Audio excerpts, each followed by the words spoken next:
Well, hello. I am your host, El Guapo, and I am joining you here from my studio where I will be drawing another page from Chango and just kind of talking about things as I get ready to launch the campaign on Friday. 3 days away. That is nuts. Oh my goodness. That's insane. Let's see if I can get this through the chat. Make sure I got that chat going over on the YouTube page.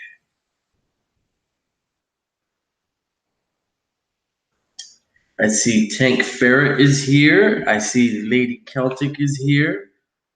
Hello. What is going on?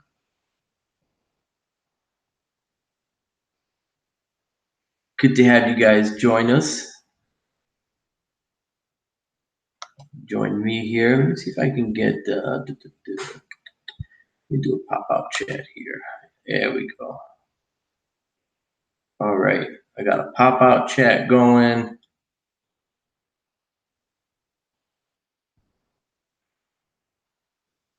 Shrink this window a little bit here.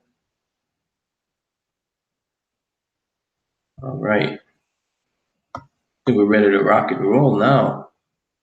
I invited some people to come on. I don't see who's gonna actually make it on. But I am glad that Tank is on. Tank, did I send you? I think I sent a link to the page, the Dog Stars page. So if you want to come on, just hit that link, and we will have you come on and join me. All right. So right now I'm just working on the next page. Where am I at? Page 32, I think.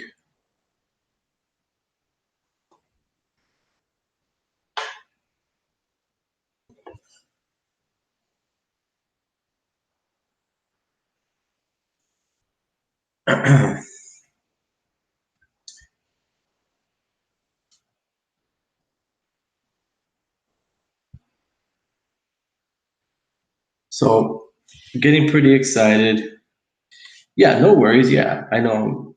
He usually doesn't come on at this time. I know they got that the 3 hour difference, so it's probably around 6. Oh, all right, Tank. I'm gonna send you the I'll get you the link. Just 1 second.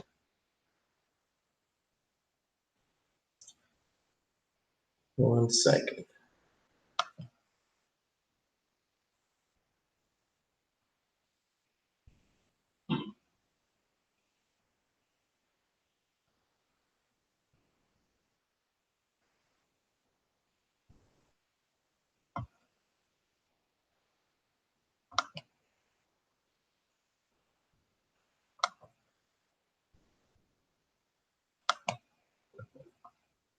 All right, sorry, Tank. I'm gonna get this to you here. 1 second. I just gotta populate this here.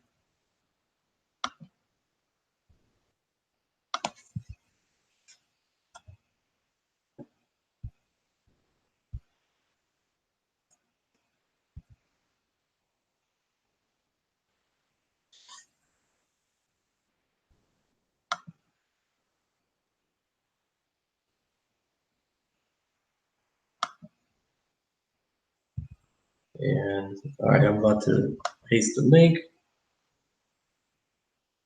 here somewhere.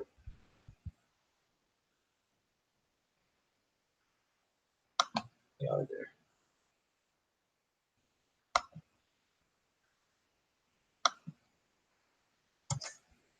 All right, I sent it. Hopefully you got it now. Anyway, So let me go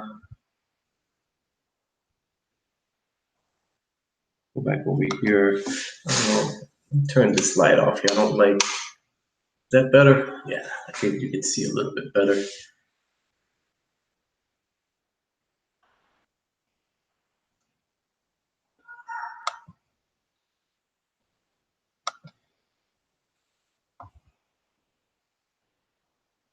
All right, so the book is launching this coming Friday, and I am really nervous, as you can imagine.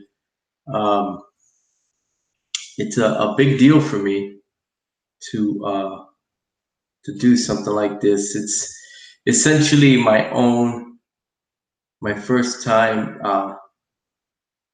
I guess, really self-publishing something. I've uh, printed like my own books,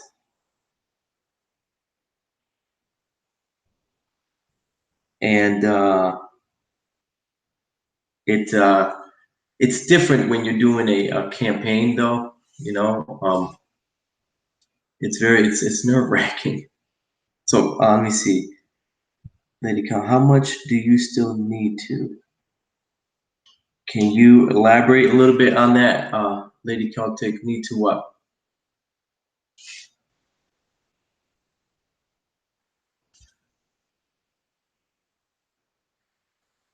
So I'm really hoping that you guys, if you can't support it, I totally get it, but the best thing if you could just share it, share it around. Okay. Yeah, I'm at 32 pages and I have about 20 more to go. So my art will on this will probably be done at the end of June, and pages are being colored as we go. Um, and lettered. And so I'm hoping that everything will be done by hopefully the beginning of September or so. And then we'll get everything ready to ship out to all the backers for October, which is the target. And then we'll, we'll go on with the last installment. So, as many of you may or may not know, the campaign is being put out uh, as it's being put out in two graphic novels. So the first one is a uh, is the first two books. So what we're doing is we're calling it Act One. All right, and then after that, you'll have Act Two, and that'll bring you to the conclusion of the story. So we're really excited about that. And when I say we, I mean Ben Goldsmith, who's the co-writer on this project with me. Um, Amazingly talented guy, good writer. Uh, really happy to have him on board. Um, and and the lettering, coloring uh, coloring is being done by Jason Smith, and Justin Birch is doing the lettering, and really excited about working with these talented folk. Um, I believe we're gonna have a really good, compelling story to bring out to you, the consumer, the audience. So really hoping that you guys pick it up and give it a read and check it out, and give me some feedback on it. I'd love to hear what you guys think of the story once you get it. Um, Let me see if anyone's joined in.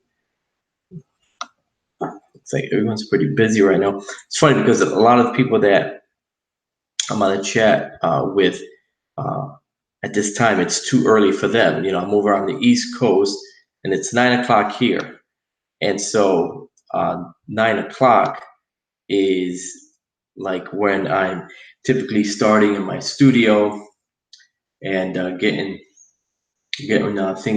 things rolling, and working on my comics.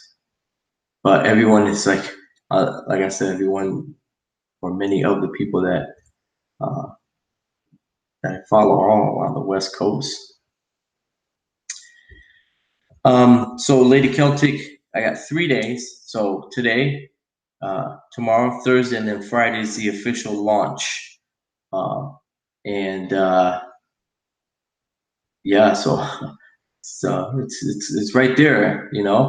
I've been posting some stuff on.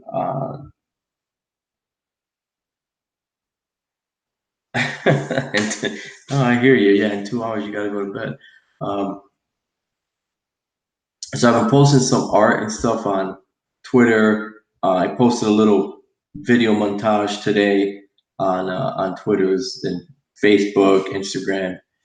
All social media platforms, pretty much. And just pretty excited about this, and apprehensive, and the usual jitters, the nervousness. Um, but I feel good. I feel positive, and gonna put the comic out either way. So, but it would be nice to get some help to get it out. So the campaign, Lady Celtic, is a 30-day campaign.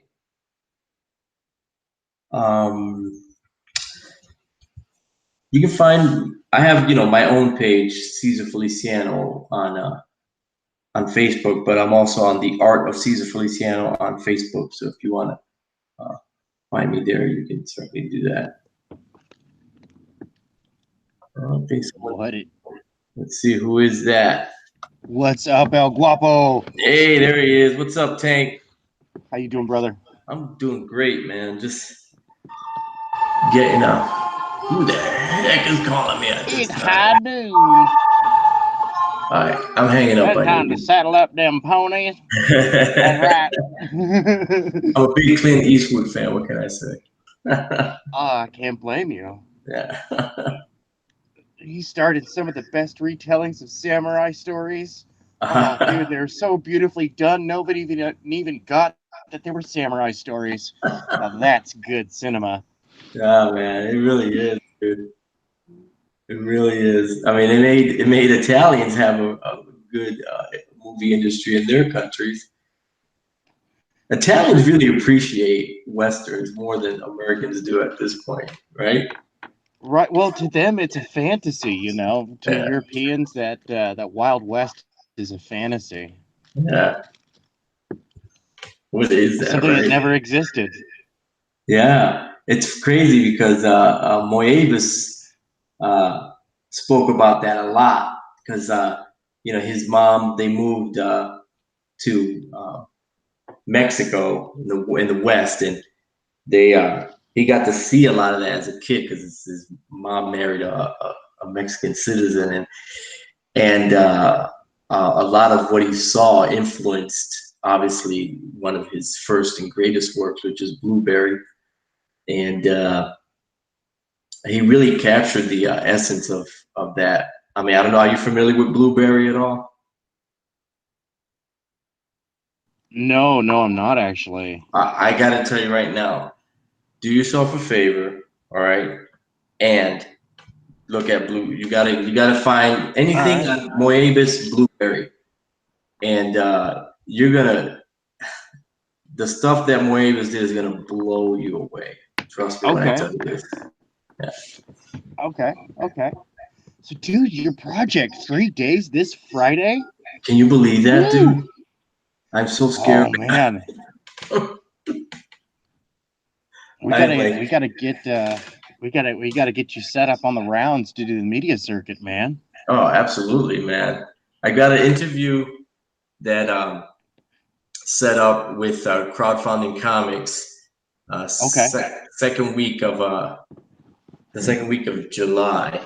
So that's all set. But obviously, I need to get around. Well, I think a lot of it will be as far as getting a lot of regular invites will be contingent on how the campaign kicks off. You know what I'm saying? If it has a Okay. solid start, then people are going to be more inclined to, oh, it seems to Well, be going good. I'm connected to a lot of the networks here in the comics thing. So yeah, we'll get you plugged in, man. We'll get you plugged in so you can start knocking out successful campaigns. I mean, I remember when Insane came to me and Insane Comics came to me and they were doing their thing for Elemental Balance and they just been knocking out campaign after campaign. They got plugged into this wonderful little corner of the industry that we like to call a community. Yeah. And much like a neighborhood community, some of those neighbors are they spat, dude. They spat. They have their little fights, and you're just like, oh man, Smiths and Browns are at it again. Yeah. Yeah, I hear you, man. I personally, I hate that crap, man. But I understand. I When you understand. get People are people. yeah, Yeah. people are people, man. You get different people together, and not everyone's gonna agree, and that's fine. But I try to kind of stay a little bit above the fray, so to speak. Well, uh, as military guys, we have some disadvantages socially dealing with other people and whatnot, but we have some distinct advantages that we can put up with people we absolutely despise. It's crazy, isn't it? I It have people is. tell me all the time, how do you even stand that person? I'm like, I don't know. I try not to focus on the shit I don't like about them and just focus on things I like about them, Right. Look on the bright side and focus on work. Yeah, I mean, there's no one perfect. That's for doggone sure. Oh So, yeah. I'll let you know when I find that person. You'll yeah. see me up late at night with my lantern, shining it upon people's faces. Look, he's back again. Jesus in the flesh. Oh, man. Smell of feces, I might be Diogenes. Lily Celtic is giving me, she's telling me that uh, if I'm going to get this book done at the end of July, I need to do at least 2 to 3 pages per week. And she's right. Well, that's So, that's actually not too bad. That's what I've worked out as like that's a comfortable, 10-hour day work schedule. yeah. You're fast though, dude. So I don't be like am me. pretty fast. Yeah, I am pretty fast. So and the thing is, so my family is going to be up in Connecticut for the whole month of uh for the whole month of July, basically. So I'm going up there for a week, and then I'll be back for the rest of July and into August. So basically, I'll have nothing but time to draw this comic, you know, and I should, doggone it, if I don't get it done, there's something wrong with me, you Well, I know. love it. I love it, dude. Because for what little I can see of the page that you have there, because only the corner of the page is poking onto your camera area. I like the layouts. Like I really do. I like the variance in the layouts, man. So one of the things, okay, so I figured out a long time ago that even though I have some talent and ability for drawing, that what I really need to focus on and is telling the story, because that's really the most important thing about comics, right? Anyone can draw pretty pictures and and sell and that sort of thing. So we saw that when the Image guys, when they were all at Marvel, doing this crazy stuff, and then they went to Image, and then they started pumping out these, in essence, art books. Okay, and so they were all focusing on posing everyone, and it was like one of the things that, I mean, I was excited at that time. I picked up a lot of those books, okay, because I was like, yeah, this is great, man. You know, screw Marvel, the whole 9 yards. But I quickly figured out, I was like, wow, these guys aren't really telling stories anymore. You know, they're really just kind of drawing pinups throughout, and um, in Europe, the European artists, they focus a lot on story.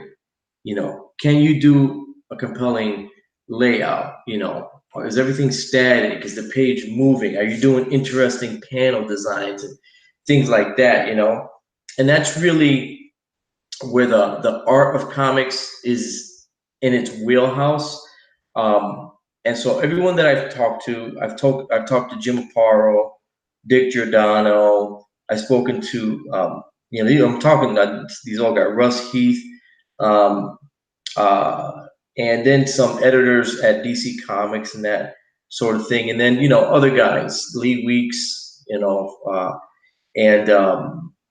these guys, they're all good artists, but they all said you gotta do the story. The story has to be told clearly and make it interesting. And the pretty pictures are nice, but they're just a vehicle to get the point across and move the reader along. So yeah, that's really what I try to focus on. Okay. Yeah, yeah. Well, it's funny when I haven't had a portfolio review in years and years and years, but when I was a teenager, I had the opposite reviews. My layouts were good, my storytelling ability was good, but my art was terrible. It was like it was fun, because if I went with a certain person, I always got a gentle hand, and when I try to do our portfolio reviews, I always try to duck that certain person, um, so I wouldn't have preferential treatment. I just get something raw, and I love it. I remember the first time I did that, the ducking out thing. I remember lying to that special person, saying, "Oh no, no, I haven't gone to get any portfolio reviews from that person over there." He goes, "Oh good, I'm going to take you over there."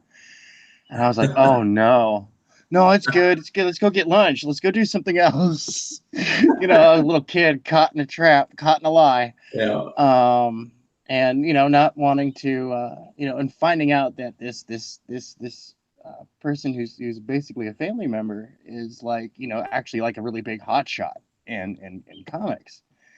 And so it's like, oh no, no, now I've no I've lied to this special family member and I feel terrible and all this other stuff. He didn't care, because he understood. But I got caught. The lie was exposed when I got to the booth, and ushered to the front of this long line for portfolio reviews, just so he could so I get my portfolio review, and the person greets me enthusiastically because we had a great little banter, and I took my hits on the chin. I took my critique well.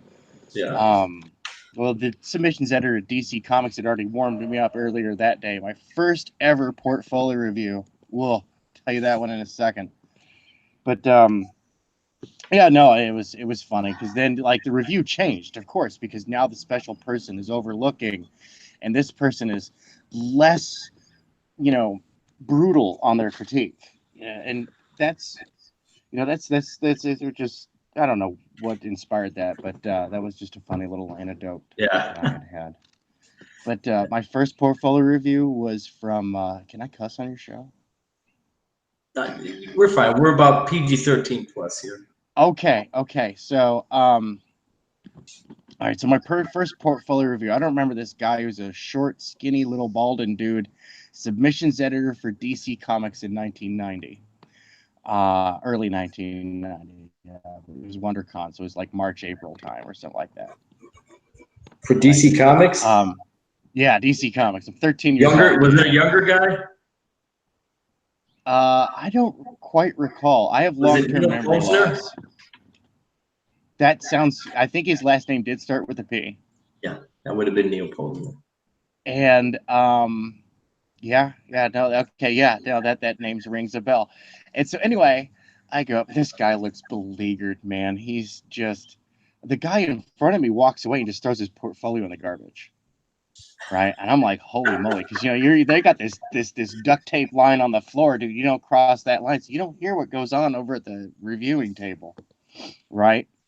And so being it's my turn, I go up. Of course, I'm a little nervous, and I put my portfolio down. The first words out of his mouth is he looks at this, just like with this look of, why God, why me, right? He goes, this is shit, and I was like, okay, um, what is shit about it? Because I was like, all right, asshole.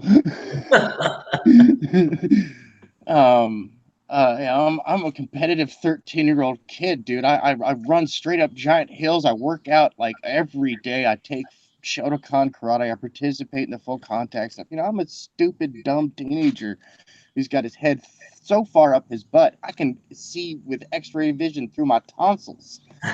So and he goes, well, this is garbage and this is effed up. And he's just pointing at various stuff that I did. I had my own original story and I just did a little bit of storytelling. And he goes, I don't know what the heck is going on over here. I said, well, what can I do to make it better? And at that point, his whole demeanor changed. Like he flipped, like he was Two-Face, and he just looked the other direction. Went from going, "This is garbage" to, well, actually, here's what you need to do. Take some form drawing classes, figure drawing and stuff.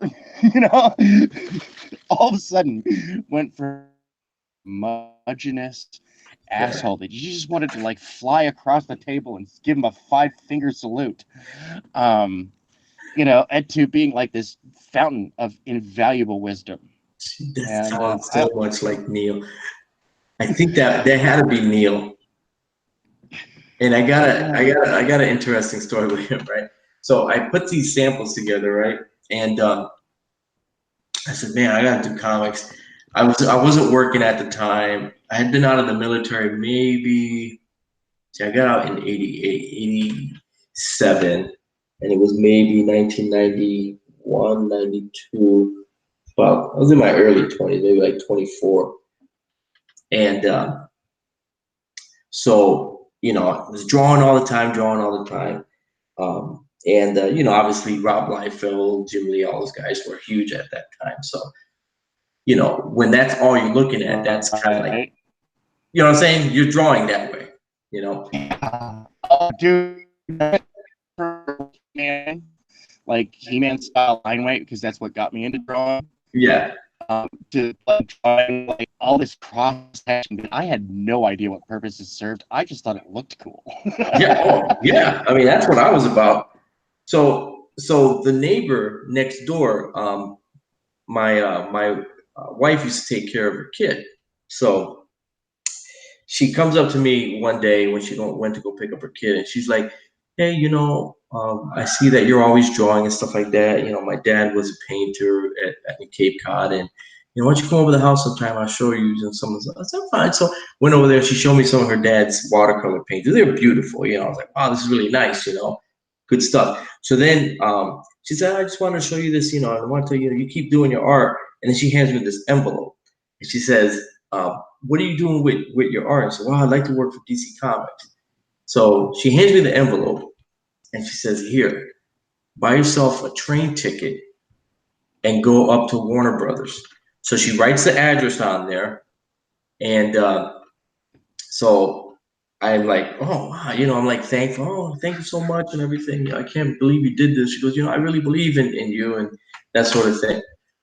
So next day, I told my wife, "Well, I'm going up to New York to catch a train." So I drove up to New Haven, Connecticut. I'm sorry, Harrison, Connecticut, and got in a train. Went up to Avenue of the Americas. That's where DC Comics used to be. Okay, yeah.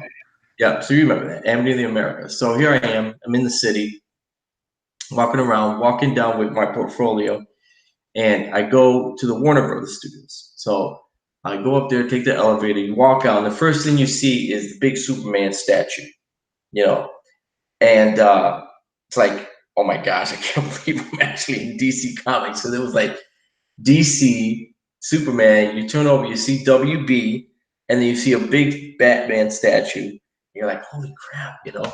So I go up to the receptionist, and she goes, how can I help you? I said, well, I'm here to get show my portfolio. And she's like, do you have an appointment? And I said, no, I just hopped on a train and came up here. And she's like, what? Because yeah, I just bought a ticket, came up here, and decided I was gonna, uh, come to your offices because I want someone to look at my portfolio. She looked at me like, wait a minute, wait a minute. All right, just sit down. So about 45 minutes goes by, right? And she comes out and she's like, follow me. So I go in through the door and I go into this office, and in the office is this short little white guy with cropped hair, um, and kind of thin. There's some cabinets there, and he's sitting there. And he's like, he goes, what are you doing here? So I told him the same thing. Yeah, a friend of mine gave me some money to buy a ticket, came up here. I want someone to look at my portfolio. He's like, this isn't this isn't how people do this. What makes you think that this is what this is okay? I said, well, I don't know any better. just just taking a stab in the dark. He's like, I really don't have a lot of time for this. But let me see what you have. So he's taking there, he's looking at it, and he's looking at the pages. I can tell he's interested, but he's also pissed off at the same time. Right. So I'm like, what's going on? He's like, well, this is shit. This is shit. Why are you drawing like Rob Liefeld? All right, if you want to learn how to draw, you don't copy Rob Liefeld. All right, there's only where Marvel Comics already has Rob Liefeld. This is DC Comics. Like, whoa, I understand. I'm not trying to necessarily copy him. He's like, all right, kid. So he looks at it a little bit more, and and then he hands it back to me. And I'm thinking he's just gonna kick me out of the office. He's like, all right, I'll tell you what, here, take this script, all right, and it's what they call I think they call them catalog stories, and they usually hand these off because these are like kind of like outside of continuity and that sort of thing. So he hands me the script and he says, work on this and then come back and see me in 2 weeks. So basically, what he was saying is, do this 10-page story in 2 weeks. So let me see what you can do. So I get home and everything. I had my appointment set and I go back to New York. Now, the ending is not a happy one on this because I go back to New York for my appointment. I see the receptionist. She's like, how can I help you? I'm here to see Neil. I have an appointment at such and such. Sorry to inform you, but Neil's not going to be able to make that appointment. I'm like, oh, I'm sorry. I came up here. I came all the way from Connecticut. I took the train and everything. And well, he's not here. He's no longer with us. So I'm like, well, what do you mean? He's not with DC Comics. He says, no, Neil passed away last week. He had AIDS and he died. Oh, Dude, right? He died of AIDS. I was like, wow. I what? never knew that. Yeah. And so yeah, so that was the closest that I got into DC Comics that wasn't inking backgrounds for an inker that was already there. You know what I'm saying? Background inkers don't get any credit, you know. But I almost got in there. That's as close as I got. Yeah. Yeah, oh man. Oh, dude, that's rough, dude. That's wild. Yeah. Well, it's it happens, right? Yeah, I remember when I was taught the art of schmoozing. And this is something I want to pass on to other people in the creative industry. Schmoozing makes money. Yeah, you spend money to schmooze, but schmoozing makes money. You're investing. And I mean, you don't always have to spend money to schmooze. You could just usually just use a smile and a handshake and a firm handshake, Mm. and some good words. And I used to like and because I was so young and submitting my portfolio so brazenly, that I got to be buds with some of the artists. Like, I called them my seasonal friends. Because when they were in town, like we hung out, and if they weren't doing something adult after hours, they would let me hang out with them, which was kind of cool. Hanging out with like hit artists from like DC and Malibu and stuff like that. None of like any like the super big names at the time. These were like the these were B-listers though, dude. I mean, come on now. They may have been like, these were like B and A tier artists, and whereas like, at the time, Liefeld and Jim Lee and McFarlane were all the S tier type guys. It was kind of fun, but I'm gonna be hitting the convention circuit again, and especially this upcoming year. It's 2020. This next year. It's very exciting for my genre, for my focused genre that I'm working on right now, Nice. cyberpunk. Yeah, yeah. Is that Um, did you post a cyberpunk skunk girl drawing? yes. That was Yeah. pretty good. I like Um, that. Someone else may or may not have already come up with a logo for that. That's all good. So yeah, I'm gonna be knocking that out, and a cyber tug. Um, because I did a cyber tug months ago, and Pixel Trader colored it, and it was cool and whatnot. But now that Cyberpunk 2077 is hot, it's controversial, Yeah, where it doesn't need to be, and so it kind of falls into a big category that a lot of us creators are falling into, which is wrongfully judged inappropriate. I know, right? Um, Hey, and that's me putting it kindly. You know what I yeah, mean? yeah. No, I hear what you're saying. Yeah. Let me give some quick shout outs here because there's some activity in the Oh yeah, chat. So I got E Ortiz says he came by to drop that coveted at E Ortiz.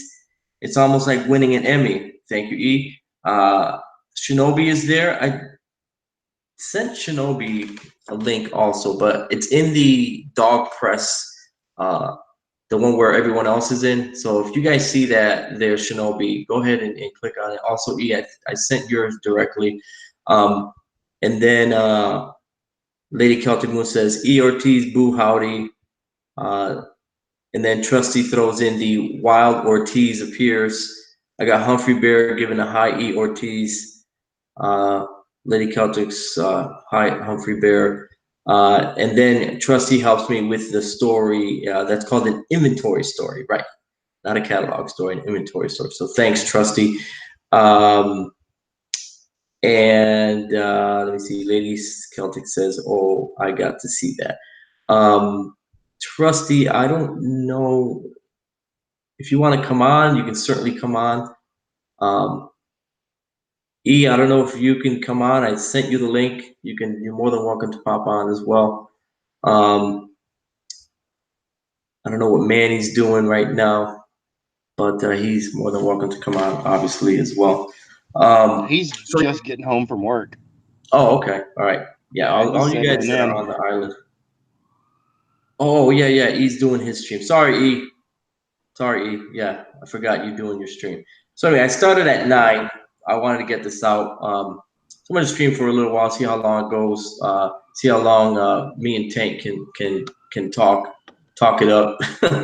But yeah, so just going back to the war stories there. So you're putting out a project, right? Yes. And is this something that you wrote that you are um, just doing artwork on? I mean, do you have like a team with you working on this, or what's the deal? Well, it's just been kind of like one of those back burner projects. Like, when I have the money, I'll just go ahead and self-publish it, kind of deal. Hmm. For since about mid 2003, Oh wow. and I have I've done countless rewrites, and edits.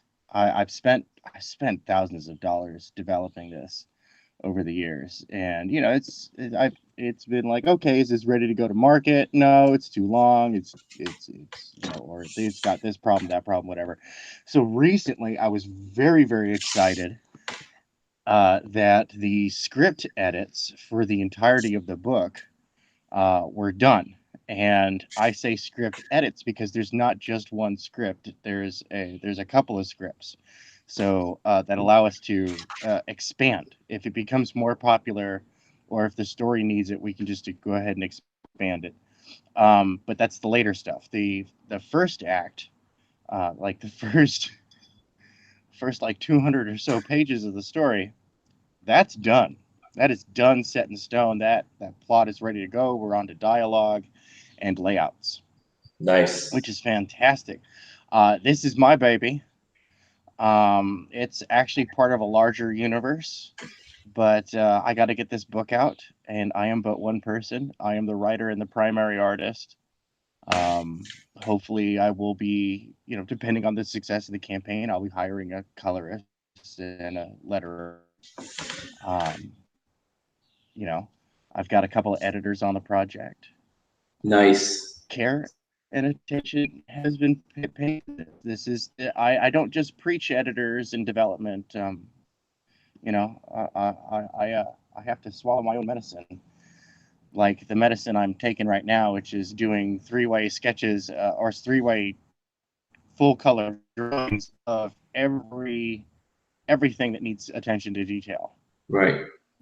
You know, to include like walls. Like I'm just drawing walls like you would if you were doing like a video game, like you're doing 3D modeling. Like I'm drawing a wall so that I have a reference because this wall is seen 3 whole times.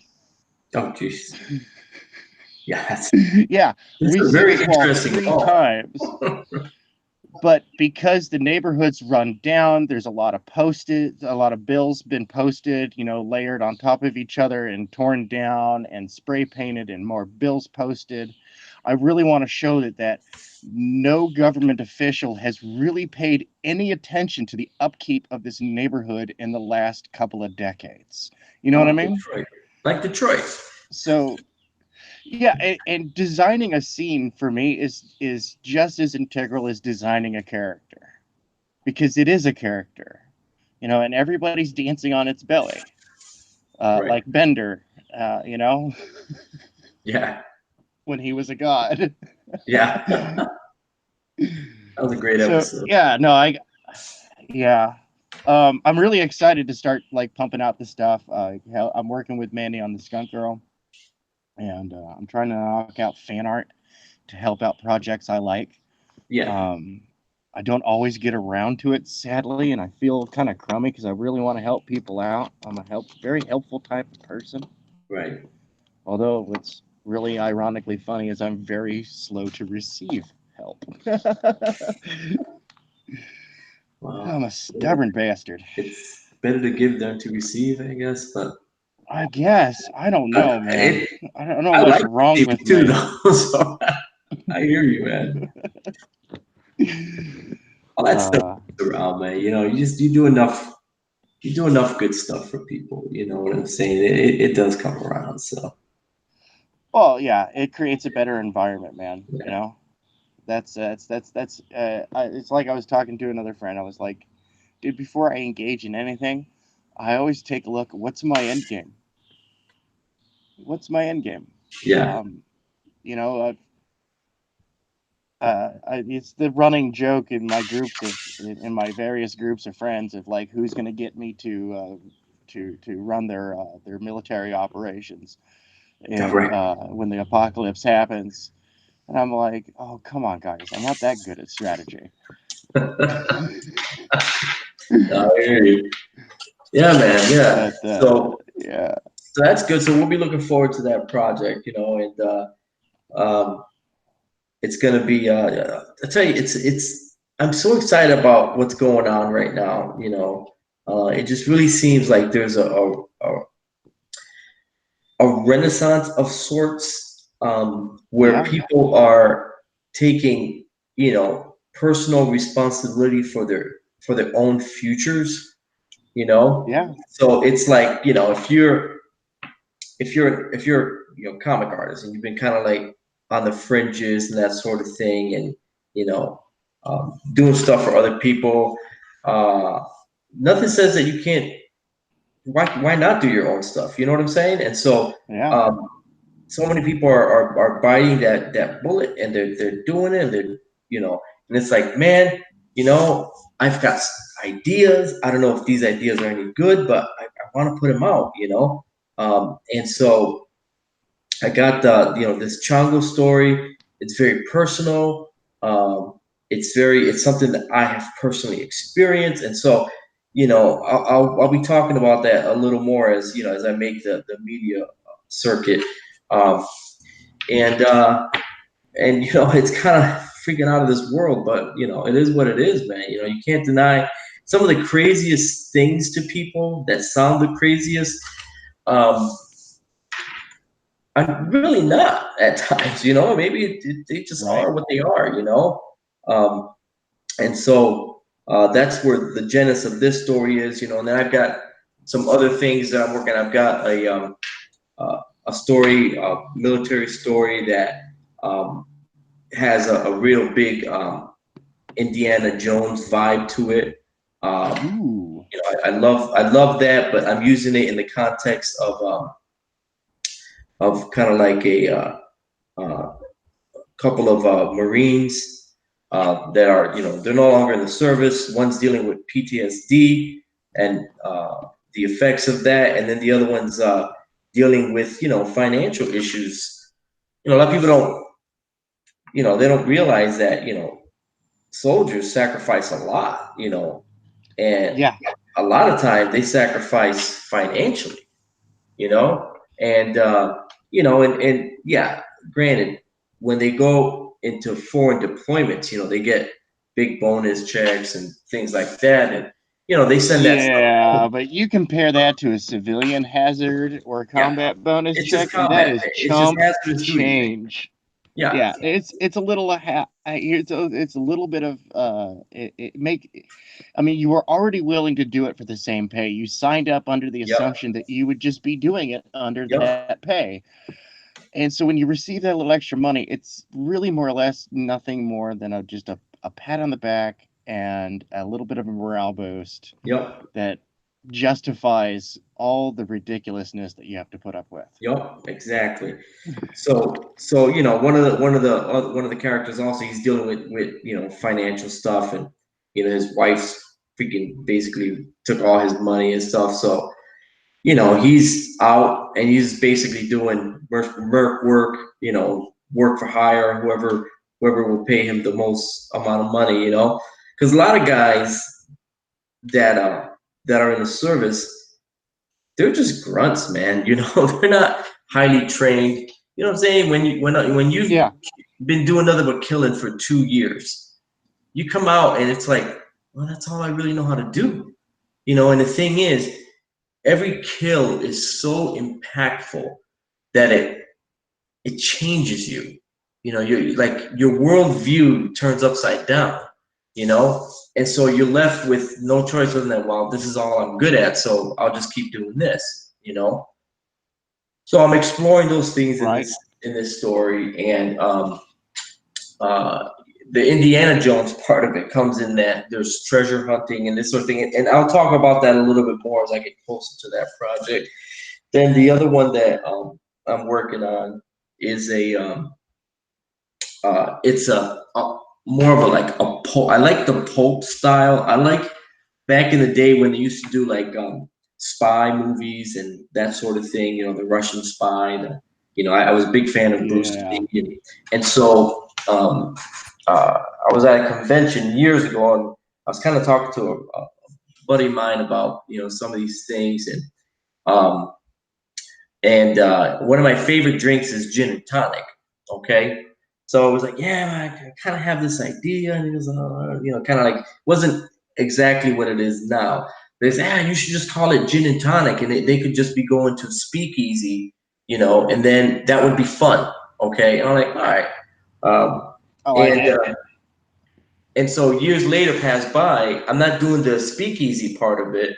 I'm doing the spy part of it, assassins and that sort of thing. But I like the name Gin and Tonic, so I created these characters around that. One's Chinese, trained in martial arts and the ninja arts, and or the arts of an assassin. Then the other one is the perfect physical specimen created in a Russian test tube. Uh, and they end up coming together. Like I said, don't really want to go too much into that sort, but that's the other concept that I have. That I already have the stories written out for it on both of these things. They're all scripted out. I've already started some work on each of them, but as I was jumbling around the different things, um, the Chango story kept coming up. It's like I was gonna first do gods in general, and then Yeah. just in the back of my head, that's the Chango thing just kept beating me. It's like, dude, you got to put that out. That's the first thing you got to put out. So I'm like, all right, I don't know if it's gonna be for everybody, but I think there's enough in this story that you can associate with. Everyone's got a mom. Everyone has a dad. Sometimes it's good relationship. Sometimes it's bad. Someone's lost a dad and this sort of thing. And then, but that mother and son relationship, and trying to maintain that is very near and dear to my heart.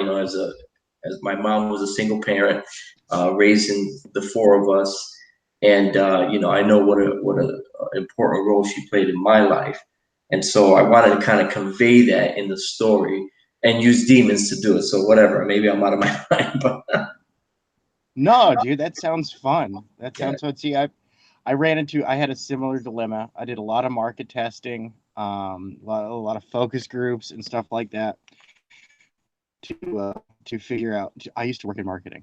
Hmm. That's how I know how to like throw all this stuff together. But yeah, I did a lot of testing and stuff, and I actually had a very short run, very short lived web comic I had started out.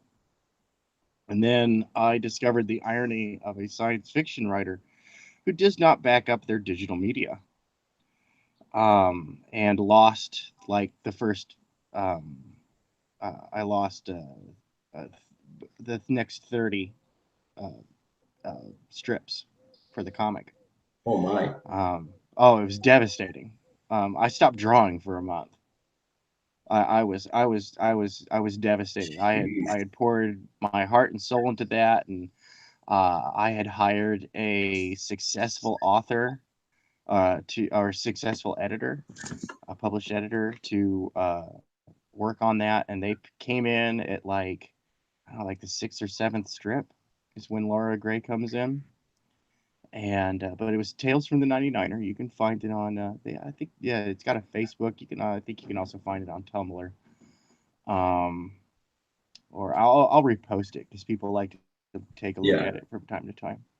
But yeah, it was a fun little slice of life, cyberpunk that was basically going to be a whole bunch of little short stories that centered around life in this that centered around life that centered around a derelict, an old dive bar in a derelict Los Angeles neighborhood in 2083.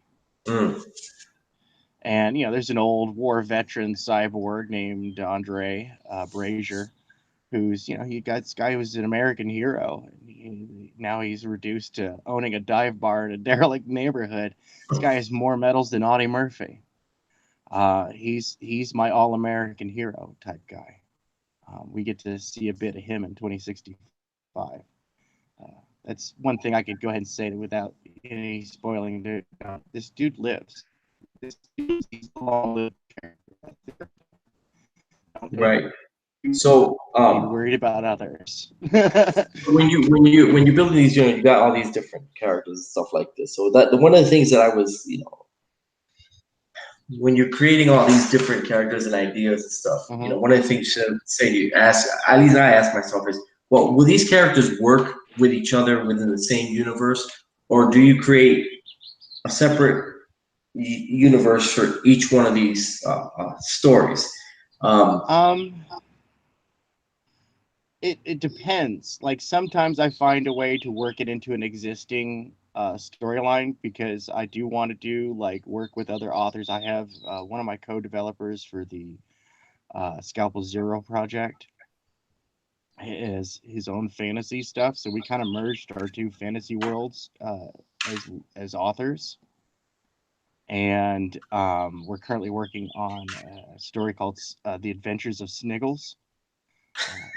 It I love that follows name. the biggest. This is a big goblin. He's big, like he's a corn fed spider farming goblin with his own little cave right off the main bypass of the underroad.